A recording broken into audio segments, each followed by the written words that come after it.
Hello kids. Today we learn about 8 sound words. 8. First of all, we learn how to pronounce 8. You have to pronounce 8 as a deep sound of a. 8. Okay, not at.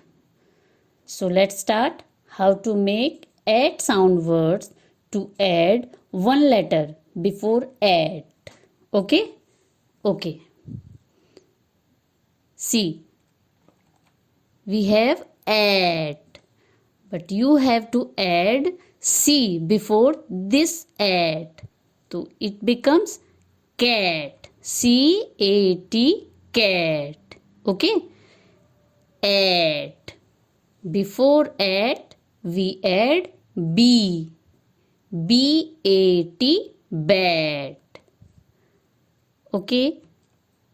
At. Before at, we add M.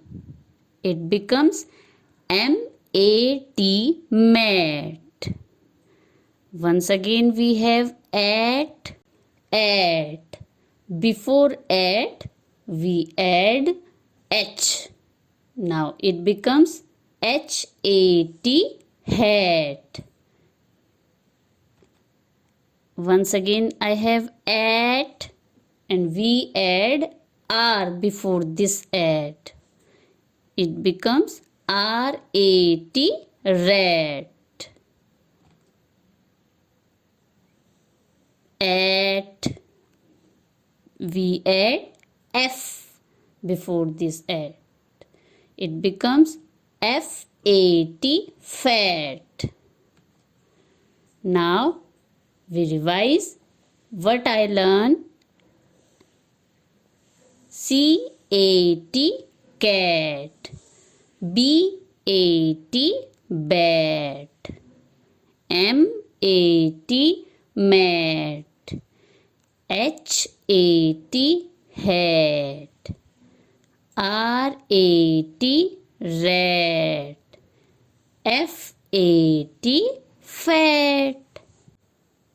So kids, in this video, you see we make 8 sound words. You read and learn these words. Okay? Thanks for watching. We will meet in my next lesson. Bye bye.